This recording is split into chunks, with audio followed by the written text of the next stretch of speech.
लीला बताई व्यास जी ने कि हमारे ठाकुर जी बड़े सुकोमल हैं, कोमल बदन कोमल चरण, छोटी सी अवस्था, हाथ में लकुटिया लेकर के पीतांबरी ओढ़ करके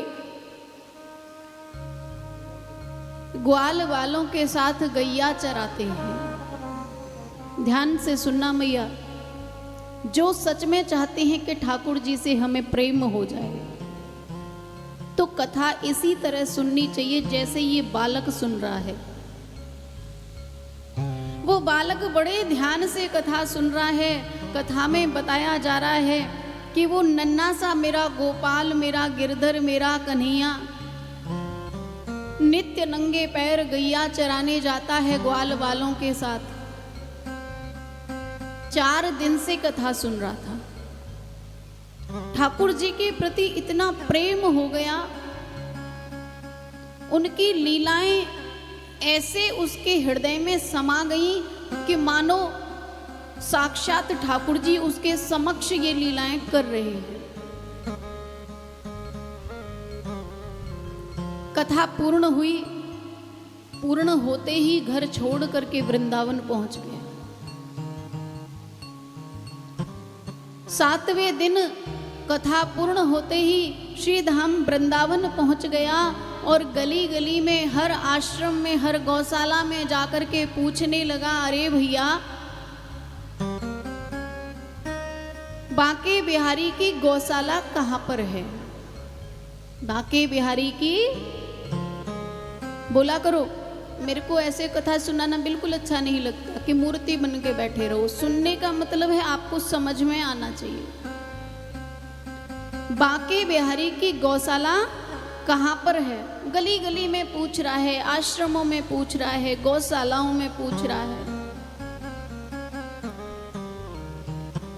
तो ठाकुर जी कहते हैं कि मेरे भक्त का कोई स्वरूप नहीं है, कोई वेश नहीं है। भक्त तो हृदय से बना जाता है। जिसके हृदय में निश्चल भाव होगा, निश्चल होगा, वो कपट नहीं होगा, छल नहीं होगा, वो भक्त है, संत है। तो ऐसा ही कोई आडंबरी संत था जिसको फोकट की खाने की आदत, फ्री फंड के सेवक मिल जाए, फ्री में दान आ जाए, कुछ करना ना पड़े, ना भजन करना पड़े, ना कुछ करना पड़े। बहुत बड़ा आश्रम बना करके बैठा है। वो ढूंढता रहता कि कोई फ्री में झाड़ू लगाने वाला मिल जाए, कोई गौशाला में काम करने वाला मिल जाए। वो बालक खोजते खोजते उसके आश्रम में आ गया कि अरे बाबा, तुम तो संत हो, तुम बता दो कि बिहारी जी कहाँ मिलेंगे। मुझे एक बार बिहारी जी के चरणों में अपना जीवन समर्पित करना है। आज जीवन उनकी गैया मैं चराऊंगा, मैं उनसे गैया नहीं चरवाऊंगा।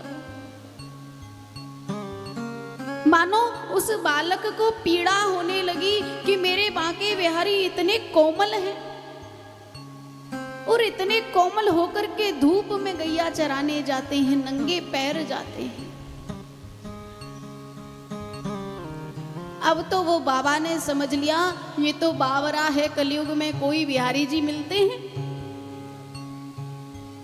कलयुग में किसको बिहारी जी मिलते हैं? लेकिन ये तो बावरा मूर्ख है। अच्छा है मेरे आश्रम का काम चलता रहेगा।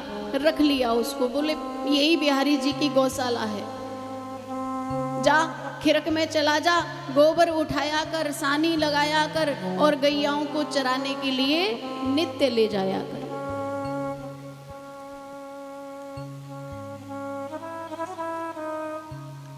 बैठ गया गैयाओं के बीच में और प्रार्थना करने लगा कि आज के बाद मैं संसार के जीवन में प्रवेश नहीं करूंगा। बिहारी जी, तेरी इन गायों की मैं सेवा करूंगा, तू आराम से मंदिर में बैठ करके अपने भक्तों की रक्षण कर। सुबह जाता, चारा खिलाता गायों को, फिर गायों को लेकर के जाता गैया चराने के लिए। लेकिन जब आश्रम से निकलता, गौशाला से निकलता, तो आश्रम का जो मालिक बाबा था उसको बोल करके जाता कि अब मैं जा रहा हूँ, लेकिन पीछे से मेरे कन्हैया को तंग मत करना, उस पर कोई काम मत करवाना। अगर कुछ काम रह जाए तो मेरे लिए रख लियो, पर उससे कोई काम मत करवाना। ऐसा भाव उसके हृदय में।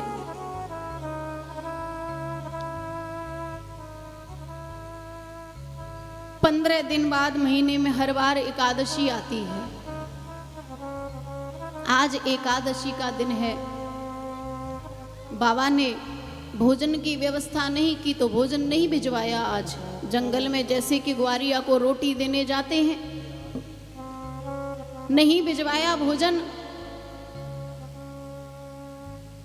तो बिहारी जी को लगा कि मेरी सेवा में दिन रात लगा है, मुझ पर विश्वास करके कि वो मेरी गैया चरा रहा है, और आज मेरा भक्त भूखा है।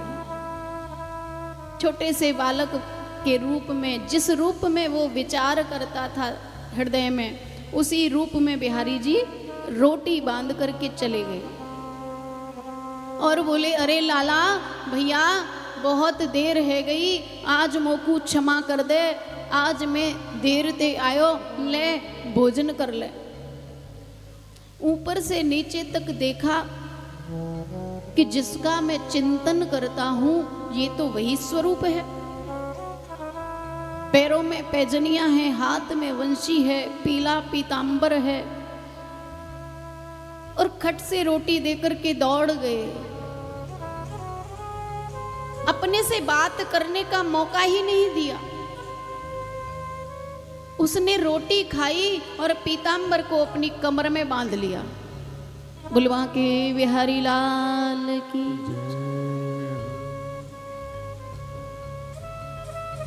लौट करके आया और आकर के खिरक में नहीं गया। आज बाबा की छाती पर चढ़ गया, आकर के गुस्सा करने लगा। अरे मैंने तुमको बोला था कि जो भी काम हो मुझसे कहना, तुम्हारे पास कोई नहीं था तो मेरे लिए भोजन मत भेजते, लेकिन क्या जरूरत थी मेरे बिहारी जी को कष्ट दिया। बाबा सोचने लगे कि आज भूखा रहा है इसलिए शायद खोपड़ी गर्म हो गई है।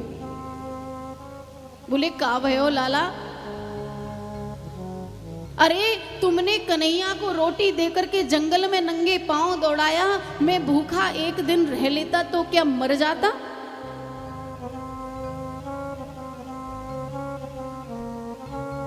बाबा सोचने लगे भूख के मारे शायद पगला गयो है, बिहारी जी काऊ को रोटी देवे जा सके। बोले, तो पे का सबूत है कि तोकू बिहारी जी रोटी देवे को गए? कलयुग है ना, भ्रम जल्दी आता है मन में, बुरे विचार जल्दी आते हैं, कलयुग का प्रभाव। कहने लगे कि देखो ये मेरी कमर में बिहारी जी का पीतांबर बंधा है, और जैसे ही बाबा ने देखा कि ये पीतांबर तो मैंने सुबह ठाकुर जी को धारण कराया था, ये तो वही पीतांबर है।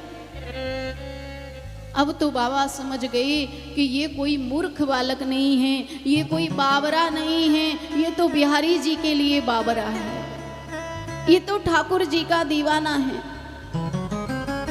उससे हाथ जोड़ करके क्षमा मांगी और कहा, भैया आज से तू गैया नहीं चराएगा, मैं गैया के लिए और सेवक रख दूंगा, आज से तू बिहारी जी के मंदिर की चौकीदारी करेगा। कथा सुनते सुनते मन में ऐसा भाव लाया करो कि हे नाथ, जैसी अपने भक्तों पर कृपा करी ऐसी कृपा हम पर भी कभी करना। हमारे भी भाव इतने शुद्ध हो जाएं कि कभी आप हमारे लिए भी दौड़ करके चले आओ। आज बिहारी जी की चौकीदारी करने के लिए लगा दिया, उसको कह दिया कि न कोई मंदिर से बाहर जाए और न कोई मंदिर के भीतर आए। बिहारी जी की देरी पर बिठा दिया उसको कि भीतर से कोई बाहर न जाए और बाहर से कोई भीतर न जाए। कौन कौन वृंदावन गए हो? गए हो? बुलवा के बिहारी लाल की। जो जो वृंदावन गए हैं उनको पता होगा निधिवन का राज, कि निधिवन में बिहारी जी नित्य विहार करने के लिए, रास करने के लिए रात्रि में जाते हैं। अब ड्योढ़ी पर बैठा है भगत। रात्रि होने के बाद पुजारी जी तो सो गए अपने कमरे में जाकर के, और छोटे से बिहारी जी सुंदर सा श्रृंगार करके, द्वार बंद है मंदिर का, बंद द्वार में से छोटे से बालक के रूप में बिहारी जी निकल के चले गए। वो देखते देखते पीछे पीछे गया और निधिवन के द्वार पर रुक गया। रात्रि भर विहार किया, रास किया, और सुबह के पहर में 4 बजे बिहारी जी लौट करके आए और बंद द्वार में से प्रवेश कर गए। बोल वहां के बिहारी लाल की जय। ऐसी लीला जब उसने देखी, नेत्र बंद करके ध्यान किया, अरे ये तो वही है जिसका मैं चिंतन करता हूं। कल हम मुन्नी मैया को बता रहे थे, वो बात सबके योग्य है कि जिसको रात को नींद न आए, घर परिवार की चिंताएं सताएं, उनसे मुक्त होने के लिए चिंतन शुरू कर दो। भगवान का चिंतन करो, अपने आप नींद आएगी, अपने आप बेचैनी दूर हो जाएगी। 2 मिनट।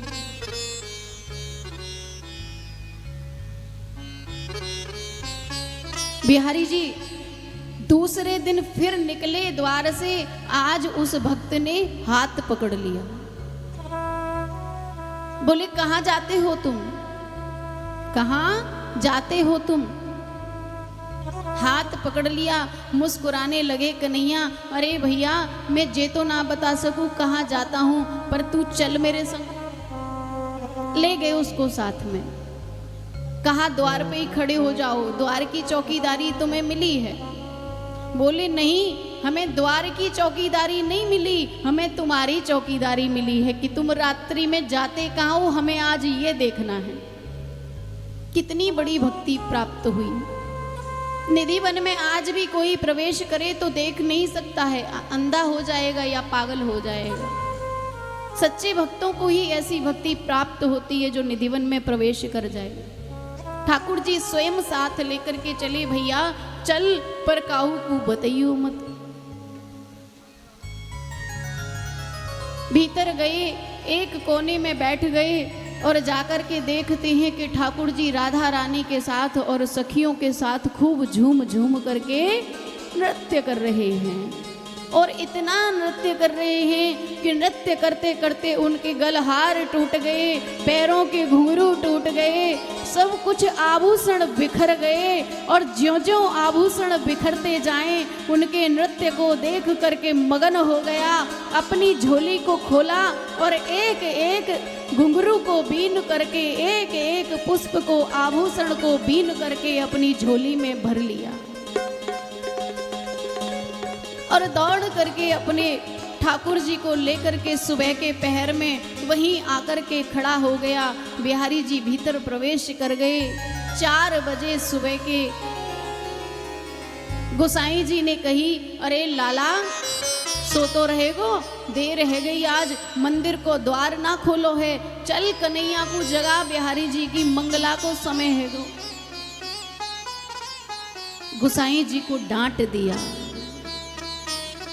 अरे गोसाई जी तुम्हें मंगला की पड़ रही है, तुमको नेको शर्म ना आवे है। जे छोटो सो कन्हैया पूरे दिन तो भक्तन को दर्शन देवे को एक टांग पे खड़ो रहवे है, और तुम 4 बजे आके या को जगाए रहे हैं, 4 बजे तक जी सोयो ना है। गोसाई जी सुन के चकित हो गए, अरे ये क्या कह रहा है, 4 बजे तक सोयो ना है, मैं तो रात को ही शयन करा के चला गया। सारी कथा गोसाई जी को बताई कि तुम जब सुला करके जाते हो, तुम्हारे बाद ये निधिवन में चले जाते हैं, सुबह 4 बजे आते हैं, और 4 बजे आकर के जब ये सोने की मुद्रा में होते हैं तभी आकर के तुम इन्हें जगा देते हो। इसी भाव से तब से लेकर के अब तक बिहारी जी की कभी मंगला नहीं होती। केवल साल में एक बार जन्माष्टमी को मंगला होती है। हमारे बिहारी जी छोटे से कन्हैया के रूप में वृंदावन में निवास करते हैं, इसी कारण मंगला नहीं होती। 7:30-8 बजे बिहारी जी की देहली पूजन होती है और पट खुलती है। भुलवा के बिहारी लाल की। इसी भाव से कथा श्रवण करनी चाहिए। ये कथा कोई झूठी नहीं है। जो लोग समझते हैं, कुछ माताएं कुछ भाई लोग ऐसा समझते हैं कि आडंबर है सब। अगर आडंबर मानना है तो ये हमारा और तुम्हारा जीवन आडंबर है। बाकी ठाकुर जी की कथा सत्य है और नित्य है। इसी भाव में राधा रानी के चरणों में एक हाजिरी लगाएंगे।